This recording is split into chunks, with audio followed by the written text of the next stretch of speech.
in history, all 4 belts in the cruiserweight division will belong proudly around the waist of one man. New signing, talk us through that one. It was How did that come about? Been a lot of work actually behind the scenes. I mean, I was approached a while ago by a manager who was representing Danny Aryalusinov, who I already watched in Rio and thought was God. And I was like, look, you know, put the deal together. Didn't really think much of it. Probably downplayed our reputation in global boxing right now. Not willing, looking to sound Charlie Big Potatoes, but if you're going to sign with a promoter in world boxing, we're certainly there to be considered. I assume everyone wanted it. Yeah, of course. I mean, and it's been talked about for a while. The setup's a bit different over there in terms of government funding and their relationship with the federations.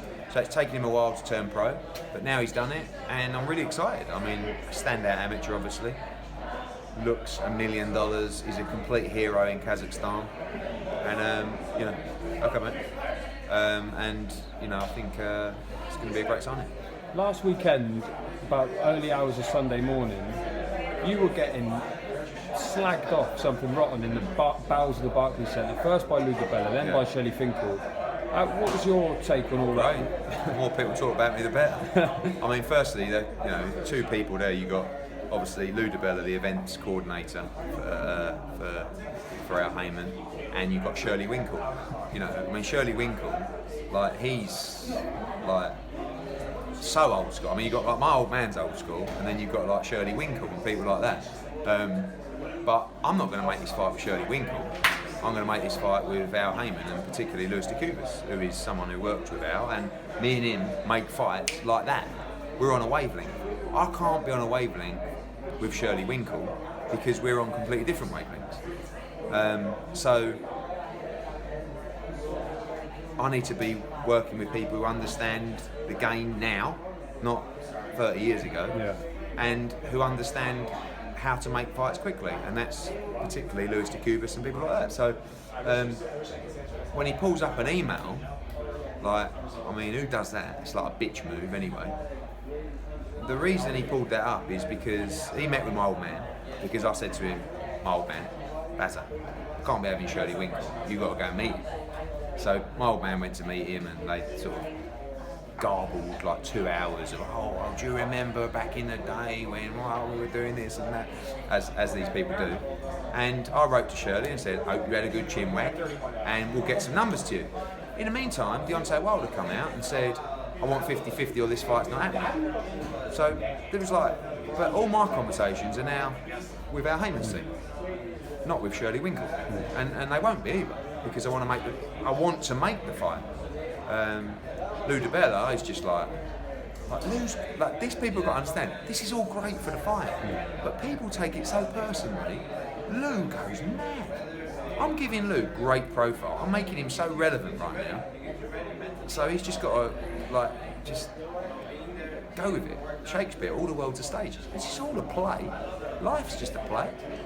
And the Wilder Joshua fight is another play. So we want to make the fight as big as possible. We want me and Lou DiBella going at it. You want Shirley Winkle showing his emails. This is all great, and make the fight as big as possible. Some people get it. Deontay Wilder, I think he gets it. He'll see me in Cardiff, hopefully he don't chin me. When he sort of comes up, he knows, he's not stupid, and he needs all the help he can get in terms of promotion. Has there been, with that all in mind, has there been any talk since the weekend? Yeah, I've spoke to Heyman's team this week, and I've spoken to him and said, we will make the fight together.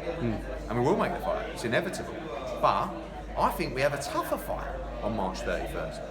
Maybe not as dangerous, but tougher technically than the Wilder fight in Joseph Parker. And Josh has to beat Joseph Parker. This is a tough fight. So until we get that win, there will be no negotiations. But as soon as that fight is over, I'll be on the phone and I'll be making that fight. Like you say, 50-50 for you is completely out of the question. If all being well, as far as you're concerned, Joshua wins the other belt. He's got 3 belts of Wilder's 1. Is there a danger that fight could never happen? No, I think it's inevitable. Joshua wants that fight. It's the biggest fight for both. It's the biggest fight in world boxing. It's for the undisputed heavyweight championship of the world. It has to happen.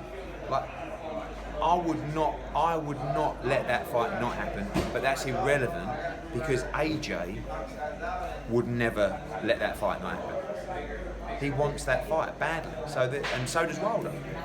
So, you know, when Wilder says Eddie Hearn doesn't want that fight, mate, are you joking? Do you know how much money's in that fight? Look at his face. What does that tell you? I love money.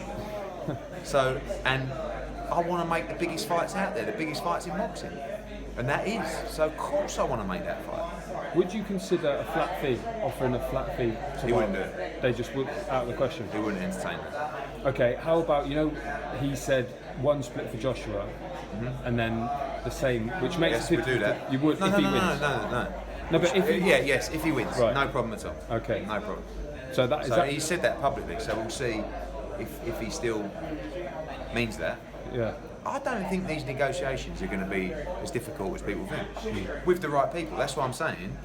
And you don't know Luis de Cubas, he's not, you know, but that's who I make big fights with.